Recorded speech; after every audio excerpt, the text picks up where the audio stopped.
오늘 우리에게 주신 하나님의 말씀은 구약성경 출애굽기 20장 7절입니다. 허락하신 말씀을 봉독하겠습니다. 너는 내 하나님 여호와의 이름을 망령되게 부르지 말라. 여호와는 그의 이름을 망령되게 부르는 자를 죄 없다 하지 아니하리라. 아멘. 오늘 먼저 아주 고전적인 수수께끼를 하나 내보겠습니다. 나의 것이지만 다른 사람들이 더 많이 사용하는 것은 무엇일까요? 너무 고전적인 수수께끼라 모르시는 분들이 없으신 것 같은데 요즘은 전화번호라고 대답하는 사람들도 있다고 합니다. 그런데 원래 정답은 이름입니다. 나의 것이죠. 내 이름이지만 그러나 내가 스스로 나를 부를 때 내 이름을 사용하는 경우는 매우 드뭅니다. 대개 다른 사람들이 나를 부를 때 사용하게 하기 위해서 다른 사람들에게 알려주는 것, 그것이 이름의 본래의 의미가 되기 때문입니다. 오늘 본문은 하나님의 이름에 대한 계명입니다. 우리가 하나님의 이름을 어떻게 부르고 또 어떻게 사용해야 하는지를 가르쳐 줍니다. 이름은 이 세상 누구에게나 있는 것이고 매우 익숙하고 보편적인 것이지만 또 문화권에 따라서 이름이 지니는 의미에는 다소간의 차이가 있습니다. 게다가 하나님의 이름이라고 할 때에는 매우 추상적이고 또 신학적인 문제하고도 연관이 되기 때문에 그 의미를 이해하고 설명하는 것이 쉬운 일은 아닙니다. 아마도 그래서 제 생각으로는 10계명 중에서 가장 이해하기 어려운 그런 계명이 아닌가. 다른 말로 하자면 참 설교 준비하기가 힘들었다. 그런 뜻이 될 것입니다. 대략적으로 이야기를 해서 이름이 가지는 중요한 의미는 두 가지가 있는데, 한 가지는 그 사람이 다른 사람들과 구별되는 정체성을 알려주는 것이고, 또 한 가지가 그 사람이 다른 사람들과 맺는 관계에 대해서 알려주고 또 그 관계의 수단이 되는 것입니다. 특히 우리나라 사람들의 이름은 전통적으로 후자가 매우 중요했습니다. 다른 많은 나라들이 그렇지만 우리나라 사람들의 이름도 성과 이름으로 구분이 됩니다. 그런데 이제 거기에 더해서 전통적으로 학렬에 따른 돌림자가 들어가는 경우도 많습니다. 이 성과 돌림자라는 것은 그 사람의 소속을 알려주고 그 집단 속에서 다른 사람들과 맺고 있는 관계를 나타내는 것입니다. 그러므로 우리나라 사람들의 이름 석자에서 그 사람의 고유한 정체성을 나타내는 것은 그 이름의 한 부분만을 차지합니다. 물론 요즘은 추세가 많이 달라지고 있다고 할 수는 있지만 우리나라의 전통 문화에서는 그래서 한 사람의 정체성이라는 것은 대부분 그가 속한 친족 집단과의 관계에서 규정된다라고 생각하는 것이 일반적이었습니다. 참 안타까운 일인데 우리나라의 전통사회에서 여성들의 경우는 돌림자를 잘 쓰지 않을 뿐만 아니라 옛날 족보를 보니까 저희 집안만 그런지는 잘 모르겠는데 아이의 딸의 이름이 들어가야 하는 자리에 사위 이름이 떡하니 들어가 있는 그런 것들을 보고 참 놀랐던 적이 있습니다. 이런 관행들은 우리나라의 전통사회에서 한 집안, 한 가문에서의 여성의 지위를 상징하는 것이라는 생각이 들어서 매우 씁쓸한 그런 느낌이 들었던 적이 있습니다. 그런데 이스라엘의 경우에는 우리나라하고 이름을 만들고 사용하는 데서 좀 차이가 있습니다. 이름은 그냥 이름입니다. 다른 것이 덧붙지 않습니다. 특별히 성이라고 할 것도 없고 종종 누구의 아들이라는 말을 덧붙이곤 하는데 그런 경우에도 같은 이름을 가진 사람들 사이에서 그 사람을 구별하기 위한 것이 주된 이유였습니다. 그러니까 이름은 그 사람 자체의 고유한 정체성을 나타내는 것, 거기에 더 큰 의미가 있었던 것입니다. 물론 이름에서 관계의 의미가 빠질 수는 없습니다. 우리가 서로 친분을 맺게 될 때 먼저 이름을 서로 알려줍니다. 앞에서 수수께끼에서 말하듯이 이름은 내가 다른 사람들에게 알려주기 위해서 가지고 있는 것이기 때문입니다. 이름을 알려주면서 내가 어떤 사람인지를 알려주게 되고 또 그 사람과 관계를 맺어가기 시작합니다. 그리고 서로의 이름을 부르게 될 때 두 사람의 사이가 아주 친숙한 관계가 됐다. 그것을 이제 드러내게 되는 것입니다. 여러분들이 잘 알고 계신 김춘수 시인의 꽃이라는 시에 내가 그의 이름을 불러주었을 때 그는 나에게로 와서 꽃이 되었다라는 유명한 구절이 있습니다. 이 구절의 의미는 내가 이름을 알고 이름을 부를 때 그 사람이 나에게 의미 있는 소중한 존재가 된다라는 것을 뜻하는 것일 것입니다. 하나님도 우리에게 하나님의 이름을 알려주셨습니다. 그 이유는 하나님께서 하나님이 어떤 분이신지를 우리에게 알려주기를 원하셨고 또 우리와 친밀한 관계를 맺기를 원하셨기 때문입니다. 하나님의 이름을 안다는 것은 하나님의 택하신 백성으로서 하나님과 맺는 친밀한 관계를 나타내는 말입니다. 또 하나님을 부른다, 하나님의 이름을 높인다라는 말은 성경에서 예배와 동일한 의미로 사용이 되는 것을 봅니다. 그래서 우리가 하나님께 합당한 경배를 올려드려야 한다라는 것을 또한 가르쳐 줍니다. 하나님의 이름은 하나님의 거룩한 존재를 드러냅니다. 그러므로 하나님이 우리에게 하나님의 이름을 알려주신 것은 그 거룩한 하나님의 백성이 되고 하나님의 자녀가 되었다는 놀라운 축복을 말하는 것이고, 또한 그 하나님의 거룩하심에 합당하게 우리가 하나님의 이름을 사용해야 한다는 것을 우리에게 깨우쳐 줍니다. 지금까지도 조금 어려운 이야기가 되었을 수 있지만 잠깐 좀 더 머리가 아픈 이야기를 드리자면은, 우리가 성경에서 하나님을 가리킬 때 하나님이란 말과 여호와라는 말을 같이 사용하는 것을 봅니다. 그리고 때로는 오늘 본문처럼 같이 여호와 하나님, 하나님 여호와 이렇게 같이 사용되기도 합니다. 그런데 이 하나님이라는 말을 히브리어로는 엘 또는 엘로힘이라고 합니다. 성경에 나오는 고유명사 중에 엘이라는 말이 들어가는 경우를 많이 봅니다. 이스라엘에도 엘이 들어가고, 또 선지자들 이름 중에 엘리야, 엘리사 같은 이름에도 엘이 들어갑니다. 또 지명에도 베델, 브니엘 같은 곳에 이제 엘이 들어가는 것을 볼 수 있습니다. 여기서 엘은 모두 다 하나님이라는 뜻을 가지고 있습니다. 이스라엘이란 말은 하나님이 다스리신다라는 의미이고, 엘리야라는 것은 나의 하나님은 여호와이시다. 거기에 대해서 좀 이따 다시 한번 또 말씀을 드리겠는데, 엘리야는 나의 하나님은 여호와시다. 이제 그런 의미를 가지고 있고, 엘리사라는 것은 나의 하나님은 구원이시다. 그런 의미가 있고, 베델이라는 것은 하나님의 집, 브니엘은 하나님의 얼굴, 이렇게 다 하나님과 관계된 뜻이 엘이라는 말에 담겨서 그 이름들 또 그 명칭들에 들어가 있는 것입니다. 그런데 이제 앞에서 엘이란 말과 엘로힘이란 말이 같이 사용된다고 말씀드렸는데, 문법적으로 이야기하자면 엘로힘은 이렇게 자꾸 복잡한 얘기를 드리면 안 되는데, 엘로힘은 엘이라는 말의 복수형입니다. 그런데 이제 하나님을 가리킬 때는 하나님의 존재를 강조하는 의미에서 이 복수형 명사를 사용하기도 합니다. 이것을 문법적으로는 강조하기 위해서 사용하는 복수라고 해서 강의 복수라는 그런 표현을 쓰기도 합니다. 또 하나님을 복수형을 통해서 지칭하는 것을 통해서 이미 삼위일체의 의미가 거기에 담겨 있다라고 그렇게 해석을 하기도 합니다. 그런데 이 엘이라는 말은, 그러니까 우리가 하나님이라고 번역하는 이 엘이라는 말은 고유명사라고 하기보다는 좀 더 우리가 또 이해하기 쉽게 말하자면 우리말의 신이라는 의미에 더 가깝습니다. 왜냐하면은 이스라엘 백성들이 가나안 땅을 정복하기 이전에 이미 가나안에서도 가장 높은 신을 엘이라고 불러왔기 때문입니다. 그래서 엘이라는 말만 가지고는 다른 신들하고 하나님이 구분이 되지 않기 때문에 하나님은 하나님의 고유하신 이름을 이스라엘 백성들에게 가르쳐 주십니다. 그것이 바로 여호와입니다. 그래서 여호와 하나님이라는 말은 다른 신이 아니라 바로 여호와라는 이름을 가지신 그분을 가리키는 이제 그런 의미가 되는 것입니다. 이 하나님의 이름에 대한 이야기를 할 때는 늘 한 번쯤 말씀을 드리게 되는 것이 있는데, 바로 여호와라는 말과 여러분들 자주 들어보셨을 야훼 혹은 야훼라는 말과의 차이에 대한 이야기입니다. 우리가 사용하는 개역개정판 성경에는 여호와라고 되어 있는데, 다른 번역 혹은 조금 신학 공부나 어떤 지식이 있는 사람들이 쓴 글을 보면은 여호와라는 말을 쓰지 않고 야훼나 야훼라는 말을 사용하는 것을 볼 수 있습니다. 근데 이 여호와라는 말과 야훼라는 말은 글자는 똑같은 것인데 그것을 그냥 다르게 읽는 것입니다. 근데 발음이 너무 다르니까, 아니 어떻게 같은 글자를 보고 그렇게 다르게 읽느냐, 이제 그렇게 생각을 하실 수 있는데, 그것을 이해하는 것이 쉬운 건 아니지만 그 말씀을 드리려는 이유가 그것이 바로 오늘 계명의 의미하고 밀접하게 연결이 되어 있기 때문입니다. 원래 히브리어에는 자음만 있고 모음이 없었습니다. 그런데 나중에 모음이 만들어지긴 했는데 그것은 일종의 발음 기호처럼 보충적으로만 사용이 되었고, 일반적으로 글을 쓸 때는 지금도 모음을 사용하지 않습니다.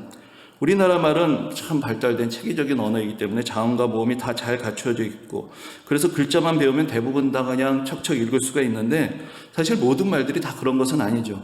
여러분, 우리가 친숙한 그 한자의 경우를 보면 사람 인자 얼마나 간단합니까? 그런데 이 글자만 딱 놓고 보면 어떻게 읽어야 되는지에 대한 정보가 사실 전혀 없습니다. 그런데 우리는 그냥 다 알죠. 어떻게 하냐면 그냥 어려서부터 학교에서 이건 인이라고 읽어라 라고 배웠기 때문에 그냥 그렇게 읽게 되는 것입니다. 이것을 전승이라고 말할 수 있습니다. 그 문자를 사용하는 공동체 안에서 어려서부터 살면서 자연스럽게 어떻게 읽어야 되는지를 습득하게 되는 것입니다. 그런데 한자의 경우에도 같은 글자가 맥락에 따라서 다른 발음이 되는 경우들이 있습니다. 부활할 때 부자 같은 경우에는 다시라는 뜻으로 할 때는 부라고 읽지만, 그러나 돌아오다라는 뜻이 되면 복귀, 복고, 복원과 같이 복이라고 읽어야 합니다. 그것은 그 글자가 사용된 문맥에 따라서 결정이 되는 것입니다. 그래서 한자를 우리가 발음하게 되는 것도 전승과 문맥 안에서 그 글자를 읽게 되는 것입니다. 히브리어의 경우는 글자를 발음하는 방법에 있어서 우리말과 한자의 한 중간 정도 된다라고 할 수가 있겠습니다. 히브리어에는 자음만 있기 때문에 어떻게 발음해야 되는지 어느 정도의 정보는 주지만 부족합니다. 그것을 이제 전승과 문맥으로 보충을 해서 글을 읽게 되는 것입니다. 그런데 이제 성경 같은 경우에는 우리가 옛날에 서당에서 공자왈 맹자왈 하는 것처럼 자꾸 우리가 한문책을 읽으면서 그 어려운 글들을 막 읽을 수 있게 그렇게 우리의 선조들이 배워왔듯이 성경도 예로부터 읽어오던 방법이 있습니다. 그러니까 그것을 따라서 계속 읽어나가면서 어떻게 읽어야 되는지 어떻게 발음해야 되는지를 이제 배우게 되었던 것입니다. 그런데 하나님의 이름의 경우에는 문제가 발생합니다. 오늘 본문에 하나님의 이름을 망령되게 부르지 말라는 바로 그 계명 때문에 성경을 연구하고 가르치던 경건한 율법학자들, 우리 식으로 말하면 일종의 훈장님들이라고 할 수 있는데 이 사람들이 읽는 대로 따라 읽어야 되는데 그런데 그 사람들이 하나님의 이름이 나오면 그 이름을 발음하는 것을 꺼리게 된 것입니다. 혹시라도 잘못해서 하나님의 이름을 불경스럽게 말하게 될까 봐 염려하게 된 것입니다. 그렇다고 해서 성경을 다 옛날에는 소리내서 읽었는데 발음을 안 할 수도 없고 그러니까 그 하나님의 이름을 뜻하는 글자가 나오게 되면은 그 글자대로 발음하지 않고 그냥 주님이라고 그렇게 읽어버렸습니다. 오랜 세월을 그렇게 읽다 보니까 이 글자를 어떻게 읽어야 되는지에 대한 전승이 단절이 돼버린 것입니다. 그래서 이제 나중에 후대의 히브리어에도 모음이 만들어지게 됩니다. 왜냐하면 당연하지만 모음이 없이는 전승과 문맥만 의지해서 읽는 것은 이 전문가들에게는 가능할지 몰라도 일반 사람들에게는 참 어렵기 때문에 다 일일이 어떻게 발음해야 되는지를 표기해야 되겠다. 그래서 이제 모음을 후대에 고안을 해서 이제 부가해서 기록을 하게 되는데 이 하나님의 이름을 어떻게 읽어야 되는지 발음을 적어야 되는데 이 발음을 전승해 오던 것이 끊어져 버렸기 때문에 어떤 모음을 붙여야 될지를 알 수가 없게 된 것입니다. 그런데 어쨌든 부르기는 불러야 되겠고 원래 어떻게 붙였는지는 모르겠고 그래서 대안으로 붙이게 된 것이 주님이라는 말이 히브리어로 아도나이인데 아도나이에서 모음을 따다가 하나님의 이름을 나타내는 글자에다 갖다가 붙인 것입니다. 그래서 발음하게 된 것이 여호와라는 그런 이름입니다. 영어식으로 하면 제호바라고도 하는데 다 비슷한 것을 각자 좀 수정해서 부르는 것인데 그런데 이 발음이란 것은 후대에 만들어진 발음인 것이죠. 그러니까 원래 어떻게 읽었는지 그것은 우리가 아직은 정확하게 모르고 있습니다. 근데 우리는 별로 답답하지도 않고 궁금하지도 않으시죠. 그런데 학자들은 또 그런 거 연구해서 먹고 사는 사람들이기 때문에 그게 그렇게 궁금해가지고 그것을 이제 연구하게 된 것입니다. 그래서 찾아낸 발음이 야훼 또는 야훼라는 발음입니다. 그 글자는 계속 같은 것인데 어떻게 모음을 붙여서 읽어야 되느냐에 대해서 나름 그 기원을 찾아서 연구를 해본 것이죠. 그래서 앞에서 이제 엘리야라는 선지자 이름이 여호와는 나의 하나님이시다라는 뜻이라고 그랬는데 여기서 보면은 그 여호와라는 뜻으로 들어간 발음이 야라고 되어 있습니다.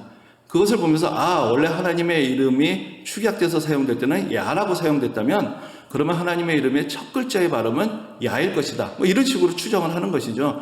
이런 식으로 연구를 한 결과가 이제 야훼나 야훼라는 이름이 된 것입니다. 그런데 우리가 사용하고 있는 성경에는 여전히 여호와라고 되어 있고 또 그것이 우리에겐 더 친숙하고 또 어찌되었든 우리가 사용하는 히브리어 성경에도 학자들이 다 아까 말씀드린 대로 아도나에서 모음을 따서 여호와라고 그렇게 읽도록 그렇게 기록이 돼 있고 이 야훼든 그것들은 학자들이 연구하면서 추정한 것이기 때문에 그냥 우리는 앞으로도 계속 여호와라고 사용을 하셔도 될 것이고 하나님께서 못 알아들으시고 누구? 그렇게 하실 일은 없을 것이라고 생각이 듭니다. 근데 제가 몇 년 전에 상영되었던 인터스텔라라는 영화를 보면서 참 큰 감명을 받았었는데 사실 그 영화를 보면서 가장 놀랐던 것은 우주의 장대함을 영상으로 표현한 것도 그렇지만 또 하나 좀 사소한 것일 수 있는데 거기 그 영화의 주인공이 자기 장인이랑 같은 집에서 사는데 자꾸 장인을 이름으로 부릅니다. 제가 미국에서 살아보지 않아서 다 그런지 모르겠는데 그 영화속에서 보면 주인이 장인을 부를 때 도널드하고 자꾸 이름을 부르는 것을 보면서 이런 쌍놈의 집안이 다 있나 이제 그런 생각을 했던 적이 있습니다. 사실 그래서 우리 문화에서는 그게 너무나 좀 이상한 것이죠. 그래서 사실 우리나라 사람들에게는 하나님의 이름을 함부로 부르지 않으려는 정서가 그렇게 낯설지가 않습니다.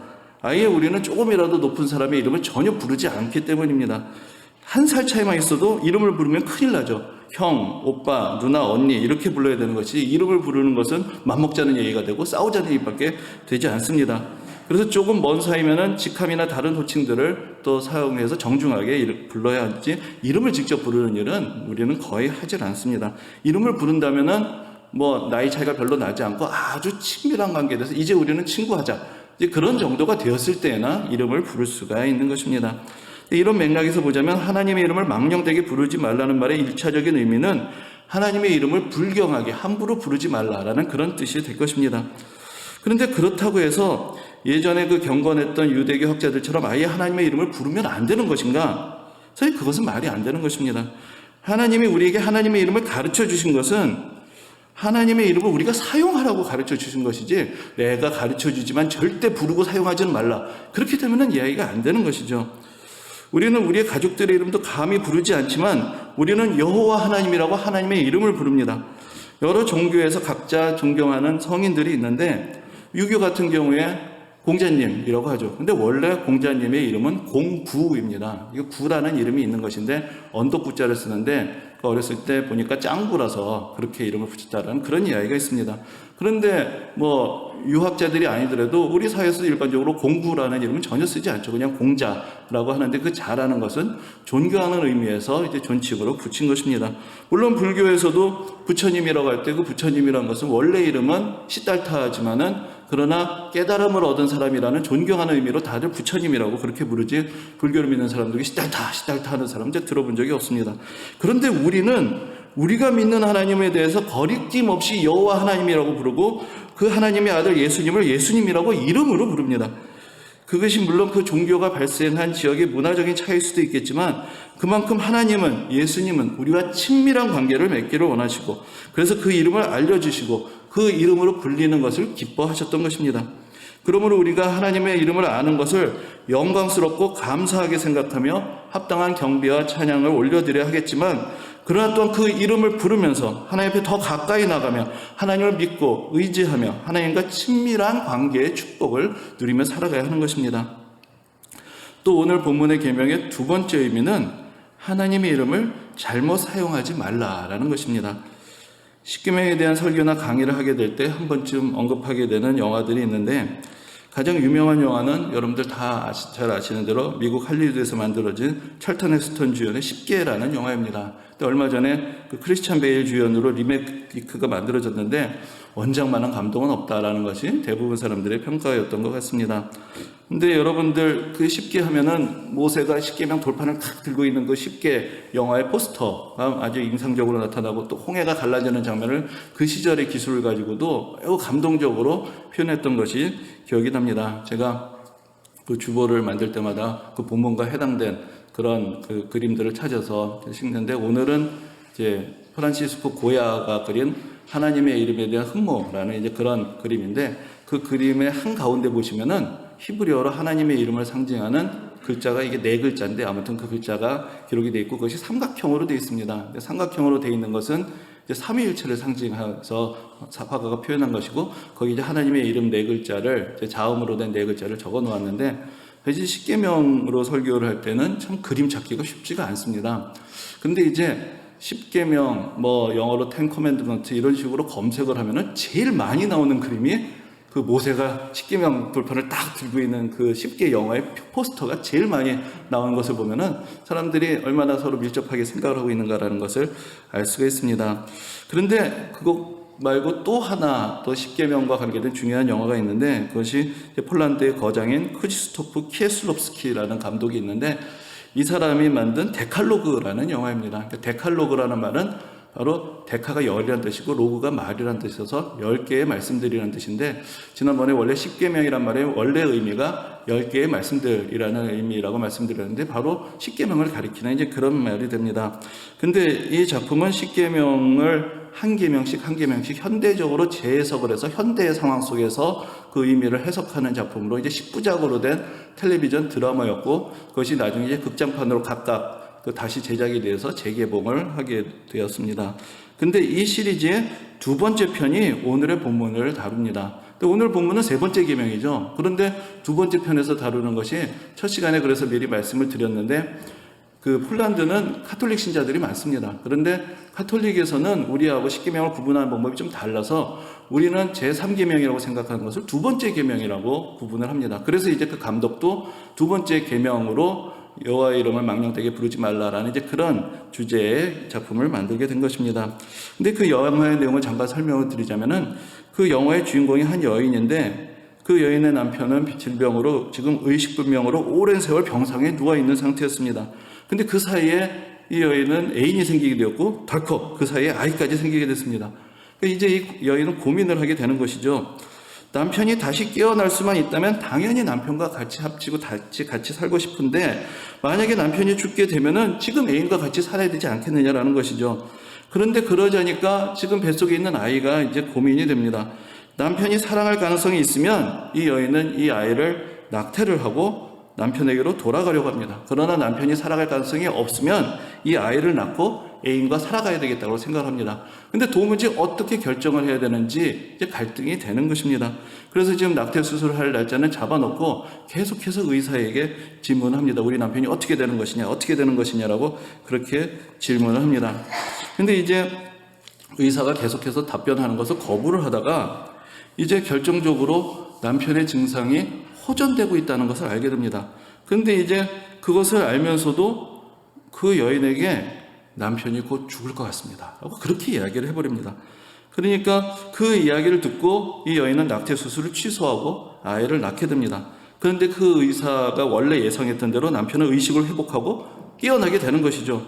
그리고는 좋아하면서 병에서 회복된 것도 기쁜데 일어나 보니까 아이까지 있어요. 너무 좋아요. 뭐 그렇게 얘기하는 장면이 이제 영화에 나옵니다. 그 다음은 어떻게 되는지 모르겠습니다. 뭐 친자확인 소송을 했는지 그 다음에 어떻게 되는지 모르겠는데 영화는 거기까지 이야기만을 다루고 있습니다. 그런데 이 영화에 이런 장면이 있습니다. 그 여인이 의사에게 남편이 회복될 수 있느냐라고 물을 때 남편이 그럴 수 없을 것 같다고 말하니까 맹세할 수 있냐라고 그렇게 묻습니다. 의사는 담담하게 맹세할 수 있다라고 말합니다. 그런데 그렇게 말하고 거짓말을 한 것입니다. 근데 이 의사가 거짓말을 한 것에 이유가 있습니다. 이 의사는 2차 세계대전 때 가족을 다 잃고 홀로 살아가고 있었습니다. 그렇기 때문에 이 의사에게는 가족이란 무엇보다도 소중한 것이었고 생명이란 것이 얼마나 중요한 의미가 있는 것인가라는 것을 절감하고 있었던 것입니다. 그래서 거짓 맹세를 해서라도 지금 낙태하려는 이 여인의 의도를 막고 생명을 살리고 이 가정을 회복하고 이 가정에 새로운 그 식구를 얻게 하는 것, 그것이 더 선한 일이다. 그것이 맹세의 진정한 의미에 합당한 것이다라고 생각을 한 것입니다. 여기서 감독은 하나님의 이름을 망령되게 부르지 말라는 말을 맹세와 연관을 시키고 맹세의 의미에 대해서 우리에게 질문을 던집니다. 우리에게는 좀 낯설 수 있는데 서양에서는 맹세한다고 할 때 하나님께 맹세한다 라는 것을 늘 같이 동의어처럼 사용하고 있기 때문에 맹세라는 것이 바로 하나님의 이름을 어떻게 부르느냐 하고 연결이 되어 있는 것입니다. 근데 이런 해석은 기독교 전통에서 매우 일반적인 제3계명에 대한 해석이었습니다. 즉, 이 하나님의 이름을 망령되게 부르지 말라는 것의 중요한 의미는 하나님의 이름을 걸고 허망한 이야기를 해서는 안 된다. 헛된 이야기를 해서는 안 된다라는 그런 뜻으로 해석하는 것입니다. 하나님의 이름을 걸고 맹세를 한다는 것은 그만큼 신중하게 맹세를 해야 하고 말을 해야 하며 또 하나님의 이름에 합당하게 우리의 말과 행실을 갖춰야 한다는 것을 의미하는 것입니다. 그래서 그 의사의 입장을 우리가 신앙적으로 해석을 해보자면 하나님의 뜻은 생명을 죽이는 데 있는 것이 아니라 살리는 데 있기 때문에 하나님의 이름으로 맹세를 한다면 생명을 살리는 방향으로 이야기를 해야 된다. 그는 그렇게 생각을 했던 것입니다. 그런 면에서 이 제3계명을 생각해보면 하나님의 이름을 망령되게 부르지 않는다는 것은 진실된 말을 하며 하나님의 뜻에 합당한 말과 행동을 하고 선하고 거룩하게 살아가야 한다는 것을 가르쳐주는 것입니다. 하나님의 이름을 걸고 말하면서 하나님의 뜻이라고 말하면서 근거 없는 주장을 하고 진실을 어그러뜨리고 다른 사람들에게 해를 끼치면서 살아가서는 안 된다는 것입니다. 루터는 대교리 문답에서 우리가 이 책을 전에 그 성경 공부 시간에 같이 막 읽어봤던 적이 있는데 거기 이제 십계명을 해석하는 부분이 있습니다. 거기서 이 하나님의 이름을 망령되게 부르는 것은 하나님의 이름을 오용하는 것이다 라고 그렇게 해석을 합니다. 그러면서 하나님의 이름을 오용한다는 것이 무엇이냐 이렇게 설명합니다.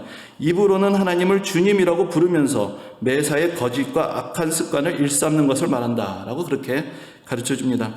그러면서 특별히 설교자들에게 경고하면서 이렇게 말합니다. 가장 빈번하고 심각한 오용은 양심과 관련된 영적인 곳에서 일어납니다. 거짓 설교자들이 터무니없는 거짓말을 하나님의 말씀인 것처럼 짓거리는 경우가 바로 이에 해당됩니다. 라고 그렇게 표현을 하고 있습니다. 아마도 루터가 말하고 싶었던 것은 당시 면죄부를 팔러 다니던 유명한 설교자들이 있었는데 이 사람들이 무슨 영업사원들처럼 면죄부 판매고를 올리기 위해서 성경에도 없는 이야기들을 지어대면서 사람들을 현혹하고 있었던 것을 비판하는 것이 원래의 의미였을 것입니다. 그러나 또한 이 글을 읽으면서 제 스스로도 많은 반성을 해보게 됩니다. 나는 어떤 마음가짐으로 하나님의 말씀을 읽고 전하고 있는가? 과연 성경에 있는 그대로 진정한 하나님의 뜻대로 정직하게 하나님의 말씀을 전하고 있는가? 그런 질문을 스스로에게 던져보게 됩니다. 또한 이런 의미에서 그 십계명의 제선 계명의 첫 번째 의미가 하나님의 이름을 함부로 부르지 말라는 것이라면 두 번째 의미는 우리에게 좀 익숙한 표현을 사용하자면 하나님의 이름에 먹칠을 하지 말라. 이제 그렇게 이해를 할 수가 있을 것입니다. 우리들 모두에게 하나님의 이름을 망령되게 부르지 말라라는 이 계명은 우리 스스로를 성찰하게 합니다. 내가 그리스도인으로서 하나님을 믿고 섬기는 사람으로서 나의 말은, 나의 행실은 얼마나 진실된 것이었는가? 내가 하나님의 이름을 알고 믿고 예수 그리스도를 따르는 사람답게 살아가고 있는가? 아니면 하나님의 이름을 더럽히면서 저 예수 믿는 사람이 왜 저래? 하나님 믿는 사람이 왜 저래? 라는 그런 말을 들으면서 살아가고 있는가? 우리 스스로를 또한 돌아보게 되는 것입니다. 그리고 이 세 번째 계명의 마지막 세 번째로 드리고자 하는 의미는 그러므로 하나님의 이름을 바르게 사용해야 한다라는 것과 관련이 됩니다. 하나님의 이름을 알려주신 것은 그 이름과 함께 그 이름에 담긴 능력도 우리에게 주신다는 것을 의미합니다. 여러분, 우리가 흔히 지인들에게 소개를 하는 경우들이 있죠. 우리가 잘 아는 업체나 어떤 식당을 소개하면서 이렇게 얘기합니다. 내 이름 되면 잘해줄 거야. 이런 얘기를 하죠. 그것은 내 이름이라는 것이 그 업체나 그 식당과 내가 맺고 있는 관계를 상징하는 것인데 그 관계의 힘을 그 이름을 사용하도록 내가 허락해 준 사람에게 동일하게 갖게 된다. 그것을 이제 의미하는 우리 일상적인 사용법이 될 것입니다. 예수님이 승천하시면서 제자들에게 성령이 너에게 임하시면 너희가 권능을 받게 될 것이라고 그렇게 약속을 하셨습니다. 그리고 예수 그리스도의 제자들은 그 권능이 바로 예수님의 이름에서 나온다라고 그렇게 믿었습니다. 그래서 병든 사람을 고치고 귀신을 쫓아내면서 나사렛 예수의 이름으로 명하노니 라고 그렇게 선포를 했던 것이죠. 베드로의 이름이 아니고 바울의 이름이 아니고 나사렛 예수의 이름에 능력이 있고 그 이름을 우리에게 주셨고 그 이름을 부를 때 권세가 나타난다는 것을 그들이 믿었고 경험했기 때문에 그들이 이적을 행할 때 늘 나사렛 예수의 이름으로라는 말을 사용했던 것을 볼 수가 있습니다. 예수의 이름에 권능이 있고 그 이름을 우리에게 주신 것은 우리가 예수 그리스도의 제자가 되어서 예수님과 친밀한 관계를 맺게 될 때 놀랍게도 그 이름에 담긴 능력을 우리도 사용할 수 있다라는 것을 우리에게 가르쳐 주시는 것입니다. 근데 이 이름이란 것이 주술적인 것이 아닙니다. 그냥 예수님이라고 이름을 중얼거린다고 해서 자동적으로 능력이 나타나는 것이 아닙니다. 우리가 사도행전에 보면은 아주 흥미로운 이야기가 있는데 바울이 에베소에서 복음을 전할 때 예수님의 이름으로 놀라운 이적을 행합니다. 그러니까 그 지역에 있었던 스게와라는 제사장이 있었는데 그 제사장에게 7 아들이 있었습니다. 근데 이 아들들이 그것을 보고 예수라는 이름을 사용하면 뭔가 이적이 나타나는 거야. 그렇게 생각을 한 것이죠. 그래서 그 동네에 귀신 들린 사람한테 가서 이렇게 말합니다.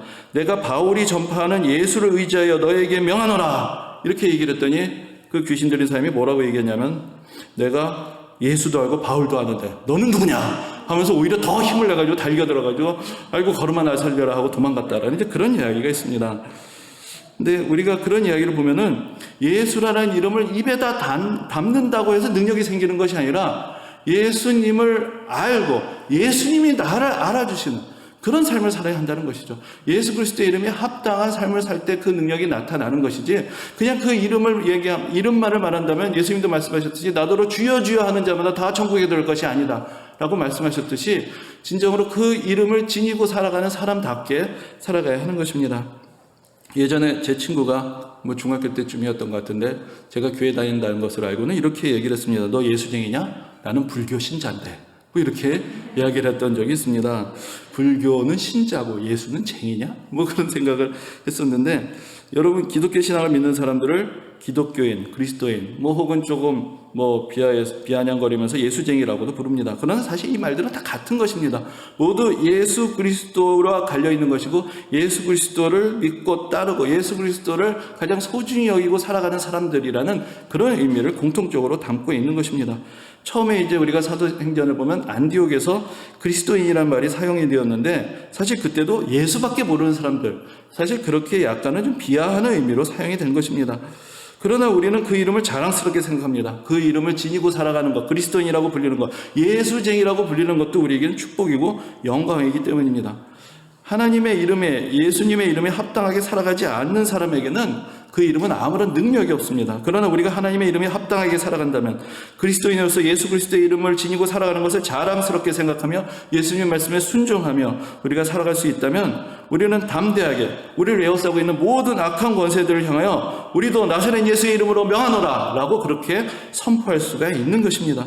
그리고 그 이름에 담긴 능력과 축복을 우리도 누리고 또 이 세상 사람들에게 전파해야 되는 그 중요한 사명을 기쁜 마음으로 감당할 수가 있게 되는 것입니다. 그러므로 하나님의 이름을 망령되게 부르지 말라는 이 계명은 우리가 하나님께 합당한 경배와 찬양을 올려드리며 하나님과 바른 관계를 맺고 하나님의 택함을 받은 백성으로서 친밀한 교제의 기쁨을 누리고 살아가야 한다는 것을 가르쳐줍니다. 또 하나님의 이름을 오용하지 않고 하나님의 백성답게 예수 그리스도의 제자답게 이 세상을 살아가며 그 이름의 능력을 나타내고 그 이름을 온 세상 사람들에게 바르게 증거해야 하는 사명이 있다는 것을 우리에게 가르쳐주는 것입니다.